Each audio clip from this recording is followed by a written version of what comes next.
This is me. This is my beloved wife, Sylvia. This is Sylvia's idea of sailing. This is my dream of sailing and my hope of circumnavigating the globe as a retirement project in 2029. This is Sylvia's reaction to that idea. What? You got a quest? I am on a 6-year quest to convince Sylvia that a circumnavigation is a wonderful adventure, but the clock is ticking, so join me as I search for the perfect yacht that Sylvia will love, and get all your ladies to subscribe and cheer Sylvia on in the comments.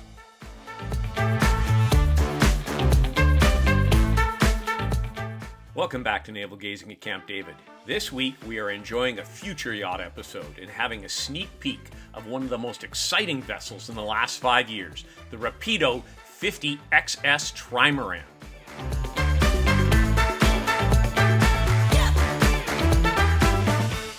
Today, we will 1. Review its specifications, pricing, and layout against 3 similar new vessels. 2. Do a full tour asking what would Sylvia say. 3. Naval Gaze at an innovation and or adjustment that might make life aboard just a little easier. 4. Have a look at the used market for 3 to 5 year old pre-owned comparables. And 5. Give it a Dave score and compare the results with all our previously reviewed yachts. As always, all this fun will be sandwiched between a pairing of wine, or rather in this case spirits, and thank goodness it's not something like a Pajot derivative, and a work of art from the same region as the guest yacht, in an effort to capture the culture and people who gave birth to these wonderful vessels. Waves, wine, art, and ideas. What a civilized way to spend 30 minutes, so let's get going. From high above Vancouver, we head east across North America, the Atlantic, to the western shores of France and the yards of Fountaine Pajot from last week's guest yacht. From here, we head far east, all the way to Vietnam and the Rapido yards, home of this week's Future Yacht, the innovative Rapido 53XS. Finally, we hop north to the distilleries of this week's pairing, SAIGON BAIGUR, Gin, Gold Medal, the Gin Masters, the spirits business in 2022. SAIGON BAIGUR is the first premium dry gin to be distilled in Ho Chi Minh City. It is a most extraordinary gin featuring fresh Buddha's hand and vapor-infused lotus flower. 12 distinctive local botanicals combined with 4 classic gin ingredients present a drink that is a Vietnamese take on the classic dry gin.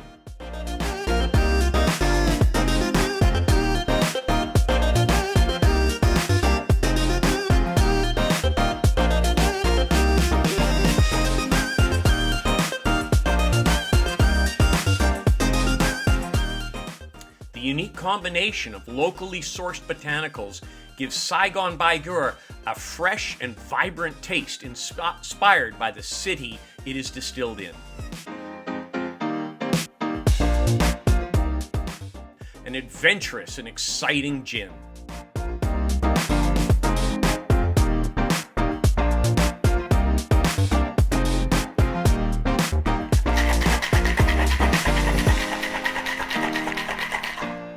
The distillery, located in District 9, is Saigon's first craft distillery using a traditional copper pot still.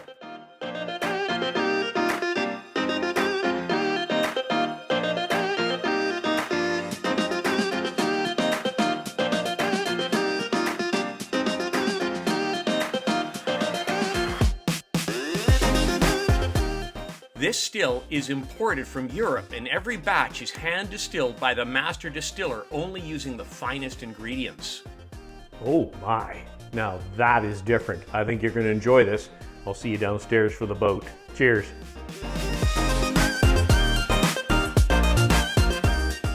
Having a look at this one, it is completely different. As you see, it is Rapido's take on what Neil has done, and they've stretched out the cabin top further out towards the amas, giving you far more space inside. Apparently, the design brief was to come up with a 50 Rapido that was similar to capabilities or space as a Neil 47. and they've done just a brilliant job only adding 800 pounds to the entire weight. Of course, this thing is still an absolute screamer, and we'll have a quick look and you'll understand just why when you see some of the specifications and what this thing can do. Okay, let's hop into our profiles. This week we are comparing it with the Rapido 53XS, meaning extra space, the Balance 526, which is a full epoxy boat, the Neil 52, brand new boat, just saw the first video out, looks extraordinary, and the Outremer 52. Y'all know I love an Outremer. So looking at the profiles, I mean, these are all absolutely beautiful boats. The Neil probably the most angular of the group, but still, I mean, there is something incredibly sexy about that Neil when you get in front of it and see it in real life. The overall sail area, this is where you start to see the radical aspect of the Rapido. 190 square meters. The closest one to it is the Outremer at 155, a full 45 square meters less. I mean, absolutely incredible. You got the Balance at 149 square meters, and then the Neil 52 at 127. Hopping onto the cabin top, you can see now the Rapido, the extent of the spread you've got there. The hull really flares, giving you far more interior space. That cabin top stretches out, but they've maintained that beautiful central elevated helm station that we'll have a closer look at here. The Amas themselves, a crouch down, probably 5'7" person, can fit inside, giving you a sense of the space. I mean, in a desperate situation, somebody could sleep on an air mattress in there if you're at anchor. But other than that, you've got, enough spaces inside, as you'll see. You've got great weather decks up alongside, but look at the size of the aft cockpit here. And those fabulous curved chairs. They remind me of the helm seats on an oyster. And then you've got a very nice deck out front there. So all in all, a great looking boat. The Balance 526, I mean, what can you say? This is a fantastic boat. Sort of the Mercedes Lexus of the catamaran world, with a full epoxy hull, glass and reinforced carbon fiber. Just a tremendous bulletproof vessel. The Neil 52, now here we start getting into some interesting creature comforts.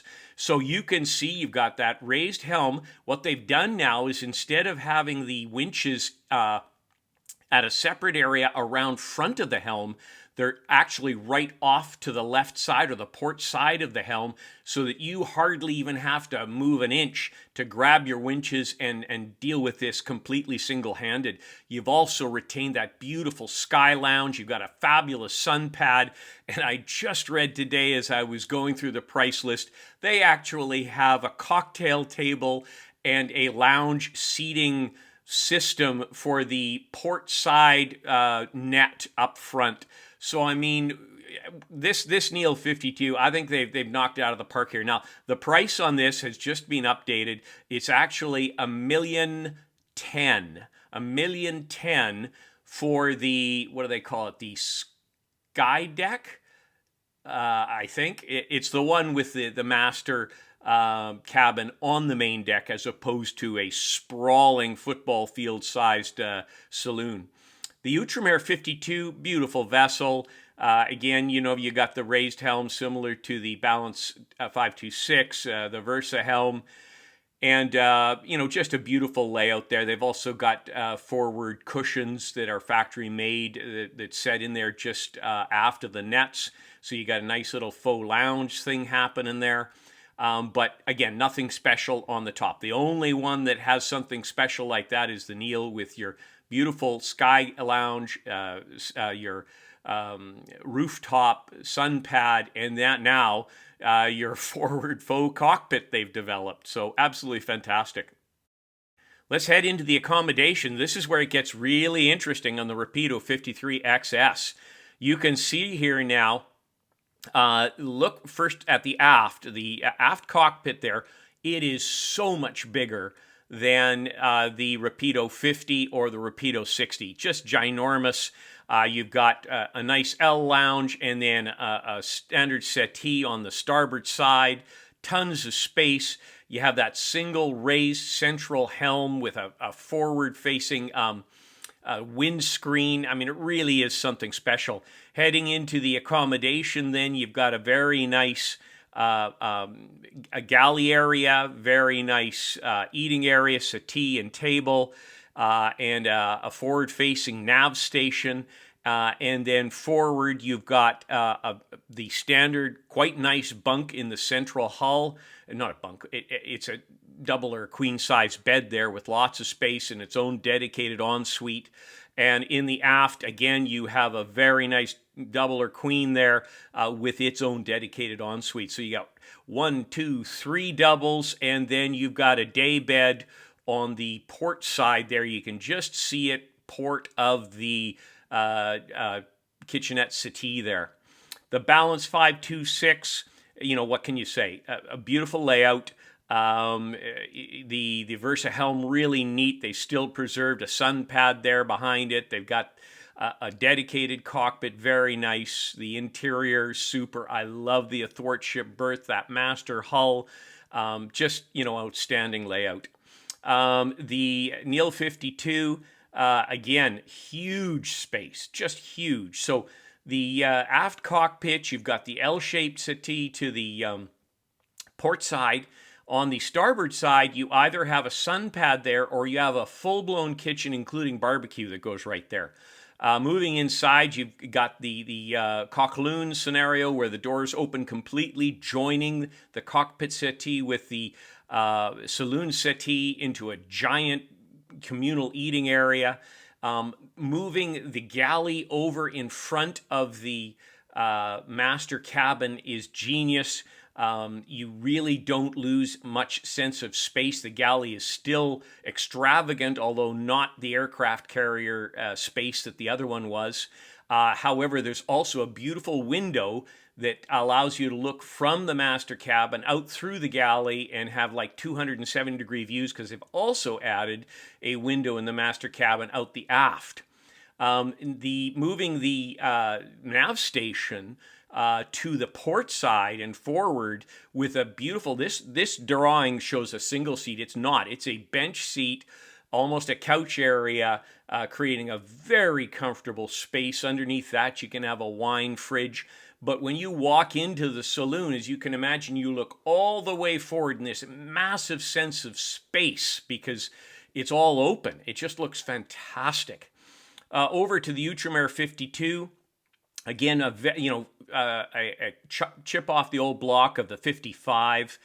They've done a beautiful job. You don't have the island, but you have the sense of that island with a flip-up table there on the port side extension of the countertop into the cockpit. Very nice cockpit, nice L-shaped settee, great forward-facing nav. I mean, absolutely outstanding.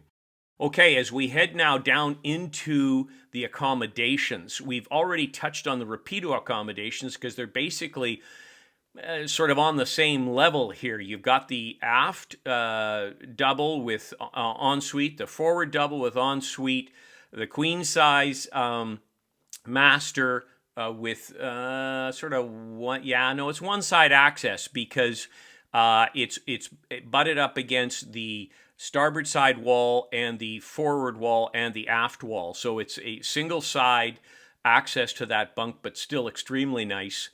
And both of the other cabins are very, very comfortable.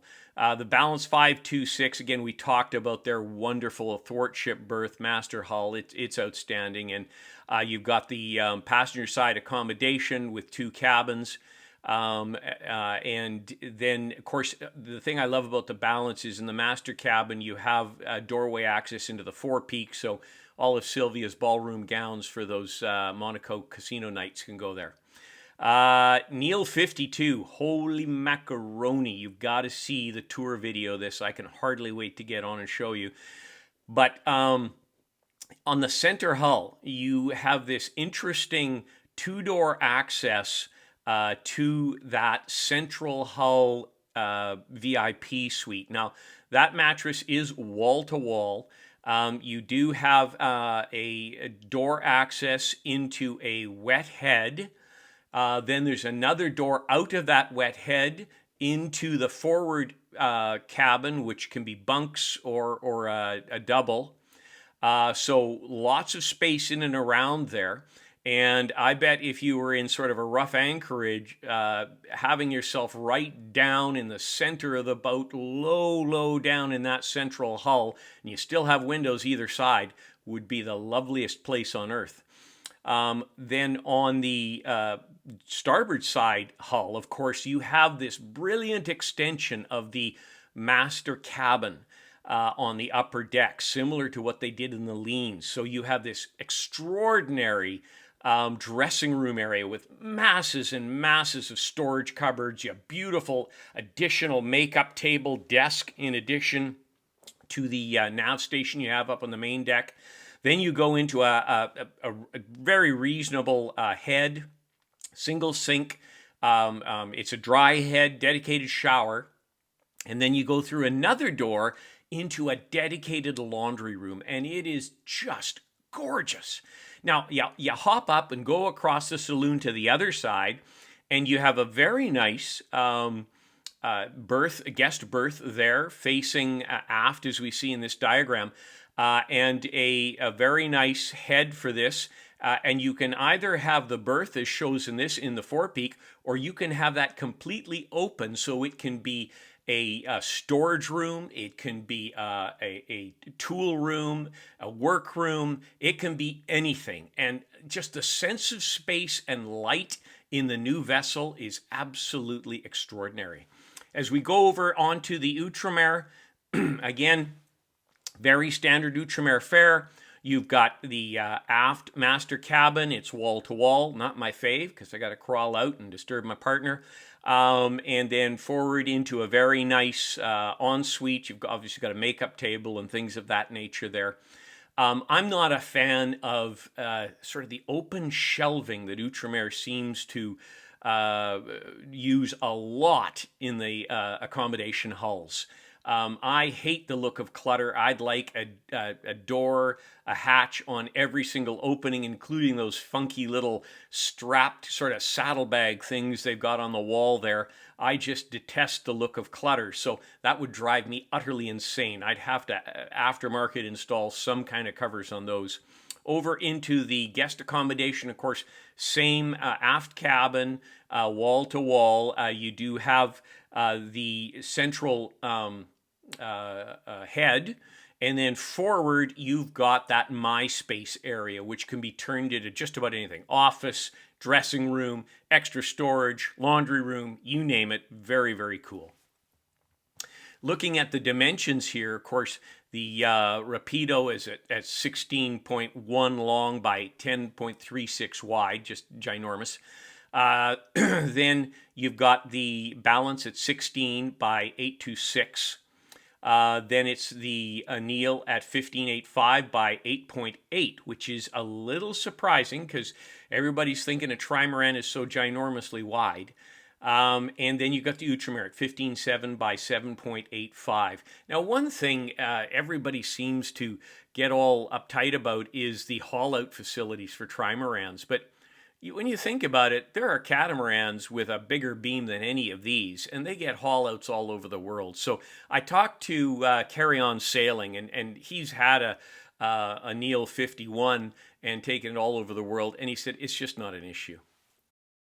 Okay, heading into the statistics. Across the top line, although a little closer, the Neil is still the cheapest at $1,010,000, followed by the Outremer at $1,090,000, followed by the Balance at $1,003,000, followed by the Rapido at $1,429,000.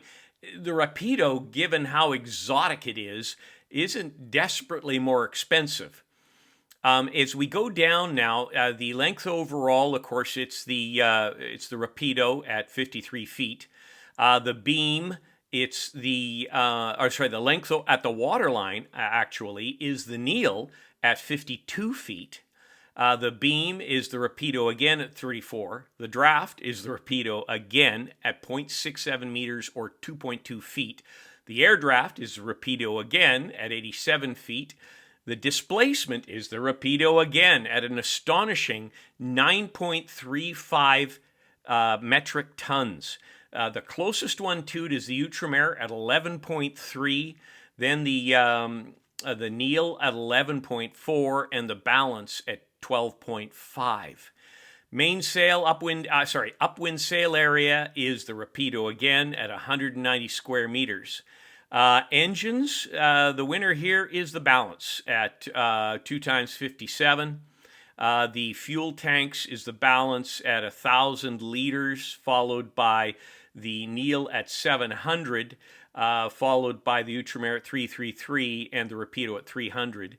And then freshwater, again, it's the Balance at 780 liters, followed by the Neil at 602, followed by the Outremer at 379, and the Rapido at 300 liters. Okay, getting into the technical details as far as hull construction goes. Now, you're going to have different opinions on what I say here, but from a sheer exotic, lightweight, strength, blah, blah, blah, it's got to be the Rapido. You've got full carbon fiber, full epoxy resin, full foam sandwich construction. The next one is the Balance, where you've got e-glass and reinforced carbon fiber at the stress areas, full epoxy resin, full heat-formed foam core. The Outremer and the Neil, they look about the same, but, you know, if I was to bet my money, I'd probably say the Outremer is a wee bit better. So they've got a solid hull below the waterline, polyester and vinyl ester outer layer above the waterline, and foam core. The Neil rate theirs as a polyvinyl ester PVC sandwich with a quadraxle glass cloth. Looking at the performance indicators, sail area to displacement, or an indicator of power, we are looking at the Rapido, and not by a small bit either.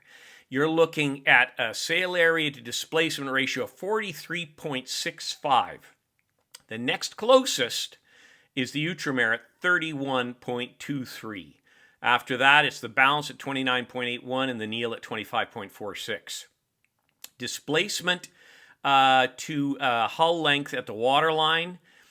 Again, here it's low score winds, and it's the Rapido by a long shot at 73.62, followed by the Neil at 80.01, then the Outremer at 81.71, and the Balance at 92.74. Finally, comfort ratio, it is the Balance by a significant margin at 10.26. Getting into indicators of speed, or the KSP rating, which is a theoretical speed at 10 knots of wind, you have got the Rapido sitting at 110% of wind speed. The next closest is the Outremer at 94%, the Balance at 89%, and the Neil 52 at 84%. So if you want hair on fire, greater than wind speed sailing, with more space, the Rapido 53XS is your girl. If you're enjoying the content, if you could please hit that thumbs up button and then share this out with somebody else that might be interested in it, and ask them to subscribe. And if you could subscribe too, it would really help the channel. It's free and it really supports us. Thanks so much. Okay, hopping on board. What would Sylvia say? Well, I think Sylvia would probably get a kick out of this. Now, as we head down to that starboard side hull, have a quick look at this. That little red stripe you see in the water, that is a winglet. And what you're looking at are the rudders. The rudders on this machine are not on the central hull. The rudders are on each ama. And each one is the depth of the main hull so that you avoid any kind of worry about damage. Also, you don't have a central dagger board like you do in the 50. This one has the curved dagger boards on each ama, those foiling dagger boards. I mean, this is an absolute machine on fire. As we back out now, we're going to look into that fabulous aft cockpit. I mean, just look at the space in this thing and have a quick look at that fantastic central helm station. Can you imagine? As we look from the starboard side here, you can see the comfort that you would have at this helm station, the access to every single winch and line and control, and the protection of that fantastic forward windshield. I mean, just look at your vantage point here and your sense of control. It would just be spectacular. Remembering you're right on the center of the hull here with all those winches and lines at easy reach. Here we've got a quick cameo of our friend Riley, and I just had to put it in here because his hair's flying in the wind and he's just looking excited, and nobody looks excited like Riley. Okay, backing out here, we're going to do a little navel gazing on this one. Now, I got what we would call, I guess, davit envy when I was on a beautiful Hylas 57 recently. Somebody had put these incredible Atlas carbon fiber davits on it, and they are just sexy. And they cost like $65,000 for a pair. But we are talking now with the Rapido about a company who builds an entire boat out of carbon fiber. I don't quite understand why they don't integrate dinghy davits. It's not like you can get away without having a dinghy. The nets are now small enough that you're really not going to put the dinghy there. Integrate some really cool, sexy davits, guys. It would really make things so much better. In addition, on the aft of this boat, why isn't there a nice swim platform? And why not have it like the Hansa 548 swim platform with its fantastic integrated swim, forget ladder, staircase? I think that would make life aboard just a whole lot easier. Okay, back on board and heading up the port side weather deck to the bow. You can see how gorgeous this thing is from all angles. I mean, look at those curved dagger boards. Oh my gosh, absolutely sexy. We're going to head now down the starboard weather deck into the cockpit and have a quick look around at this lovely cockpit. You can see it here now with the lovely L-shaped settee on the port side, the standard settee on the starboard side, access into the aft cabin straight in the center there, but massive space compared to what they had. Let's head now down into that aft cabin. You can see these guys finish a boat the way I would like it. I love high gloss, beautiful grain wood. And they have done a spectacular job here, combined with beautiful high gloss lacquer cabinetry. You can see it over there on the other side of the bed. Look at every detail here. Absolutely gorgeous. Rounded corners everywhere you look. Carbon fiber stairs. An absolutely gorgeous ensuite here. It is a wet head, but look at the curves on the doors there. It's so reminiscent of a real naval environment. I think it's absolutely gorgeous. Privilege used to do that on the 585, but they've gotten away from it. Again, very nice wet head here, and beautiful highlights of high gloss lacquered wood combined with beautiful carbon fiber accents. It really is quite spectacular. So now stepping out and having a look at the bunk, there's that lacquered cabinet on either side. You've got a beautiful window at the back here, good fans, good ventilation. This would be a very, very comfortable space. You're nice and low in the center hull, so it's going to be quite stable. You are at the aft, so you will feel a little more motion, but overall, this would just be a really super spot to spend some time. They got nice indirect lighting. They've got integrated reading lights there as well. This is an elegant, classy looking space as far as I'm concerned. Okay, let's move into the saloon area here. You can see looking across from port to starboard, the starboard side master cabin there, the very nice kitchenette settee and table, the galley and the nav station.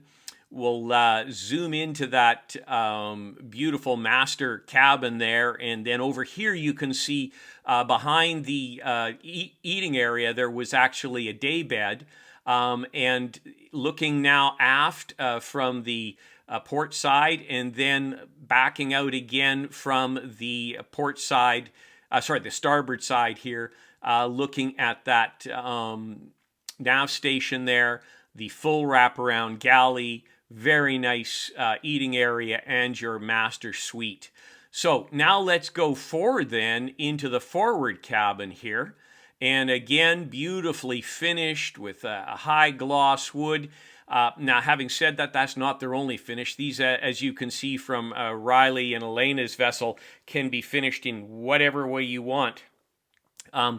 But again, here, you have all of the rounded corners, a nice little seating area there. It's certainly your VIP cabin.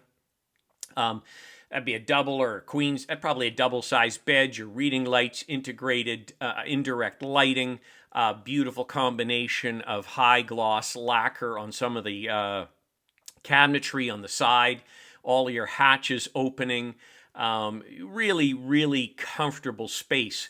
And then back here, you've got a very nice head. Again, I love the rounded doors.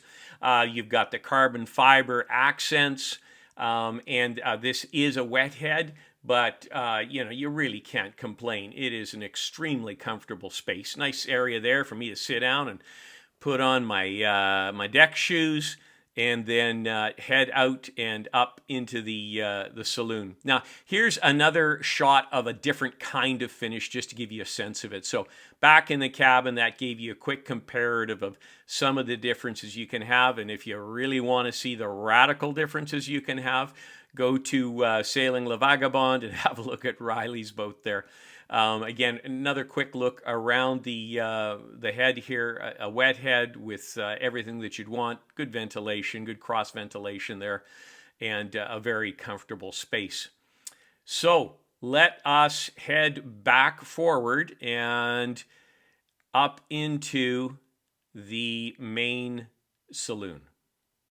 Okay, backing away from the saloon, there is your cabin top, nice and clean. There again is a quick look at the aft of the boat. She is a gorgeous vessel. One last look before we head out. Man, oh man, that is a sexy machine. Okay, pre-owned comparables. I honestly had no idea what to even compare this thing to. What do you compare a greater than wind speed trimaran that could do like 25 knots and you could be a comfortable liveaboard? I mean, what do you compare it to? Well, the only thing I could come up with right away was the gunboat, a 2018 gunboat 57. They're asking 2.250. So that is a 4-year-old boat for $2.25 million versus our sail away on the balance 53XS of 2.25. I honestly would take the balance. I've been on the 57, love a gunboat, love what they're doing there, but I could live aboard easily the Rapido 53XS. I could not comfortably live aboard the gunboat 57 with its open saloon area. Next up, we're looking at a Katana 53, a 2019 3-year-old boat. They're asking 1.62 versus sail away of 2.25 on the brand new Rapido. If I said balance before, I apologize. The brand new Rapido 53XS. Wow. The problem is I really don't like Katanas beyond sort of 2005, 2008. I don't know what they did to their interior finishes, but it's way too bally for me. So if I had the cash, I would definitely do the Rapido. Then we've got a 2018 4-year-old McConaughey MC60. This is the mother of all catamarans. She's asking $3.1 million versus 2.25. I mean, the McConaughey MC60 is ginormous and has masses of space. There is something, I don't know what's happening to me. The more I look at these boats, smaller becomes more attractive to me, as opposed to before, bigger was more attractive. I'm afraid I would go with the Rapido, even given all of the creature comforts. But, you know, the the $800,000 difference would probably tip me to the Rapido, and way more fun. Finally, we're looking at a 2015 Gunboat 60. So this is a much more civilized boat with more cabin space. They're looking at 3.2 million simoleons. So we're looking at a 7-year-old boat for 3.2 million simoleons versus 2.25 for that Rapido 53XS, and if I'm betting money, I'd bet on that Rapido all day long in a race. Sorry, I would save my money and I'd do the Rapido. Okay, monohull heresy. What in the world do we compare this to in monohulls? I was reaching here. I'm looking at a 2019 Black Pepper Code 2.1, 57 foot. We're looking at 1.674 million versus 2.25. I would still do the Rapido. Next up is a Nader Swan 54 2019. We're looking at a 3-year-old boat. It's 1.7. This one I would hesitate more. I would probably do the Nader Swan. Next up, we are looking at the ML 50 2020 2-year-old boat. They're looking 1.3. I'm sorry. My old man's starting to show here. I would definitely do the ML. I love the ML, their finishes, the way they build, their power, their comfort, their safety. There is nothing I don't like about the ML except that it's a monohull. So I do the ML on this one and save, $1 million? Next up is a 2018 4-year-old Solaris 55. They're looking 1.3. You know, on this one, I'm sorry, I'd probably do the Rapido. Okay, time for the Dave score. How did she do? Man, we have done a lot of freaking yachts, but you saw that green line way at the top, and she is way at the top. Elegance interior is an 8. It would be higher, but it is still a relatively small vessel. Exterior, definitely an 8. I mean, there's some beautiful features. That massive cockpit, that massive aft deck lounge beside the helm station. Comfort, interior 7, only because it is just a little smaller than the numbers we've gotten up above it. Exterior an 8. Love, again, those gin and tonic seats, I would call them, at the aft. Quality, definitely a 9. I mean, this is a tremendously built boat. We're looking performance. If there's a 10, it's this. Can you imagine when they come out with the 60XS? And yes, that's a twinkle in their eye. The Lazy Sailor, definitely an 8. Everything is so easy and accessible there. The Condo is a 7 only because it's a little bit smaller. Geek is an 8. I mean, could be higher, probably should be. Value for the money, 6. This is a lot of cash for a boat, but when you get into this kind of boat, who cares? For our Art of the Region this week, we are going to Nguyen Gai Tri, Girls in the Garden. Nguyen Gai Tri lived from 1908 to 1993 and was a Vietnamese painter best known for his lacquer paintings. He also drew cartoons on political and social issues, many of them criticizing French colonial rule. Tri studied at the Hanoi College of Fine Arts from 1932. He worked for the magazine Pho Hao, and that's Phong Hao. Man, the only thing I can screw up worse than Afrikaner is Vietnamese, obviously. And Nha Ne, starting from 1932. Together, with Nhat Lin and other famous writers and painters. He created the cartoon characters Sha Si and Bang Ban for the magazines and made changes to the character Li Tot developed by Nhat Lin. In order to create modern but still nationalistic paintings, the artist combined engravings with new lacquer methods and applied Western paintings layout with traditional elegant drawings. Nguyen Gai Tri's paintings were forbidden to be brought out of Vietnam because they have been designated as national treasures by the government. At first, his paintings were influenced by realistic and impressive style. In the 1940s, he turned to lacquer painting. The familiar theme at this time was the charming young ladies leisurely walking in the romantic natural scenery. Through the skillful hands of Nguyen Gai Tri, charcoal paint, gold, silver, eggshell, cockroach paint could make splendid and mysterious lacquer paintings. And yes, I said cockroach paint. He put the lacquer technique on the peak, affirmed the importance of lacquer to the Vietnamese painting. At that time, many French collected Nguyen Gai Tri's painting. They even searched for his sketches. Besides lacquer painting, Nguyen Gai Tri also used caricatures to satirize the French colonial empire and their henchmen.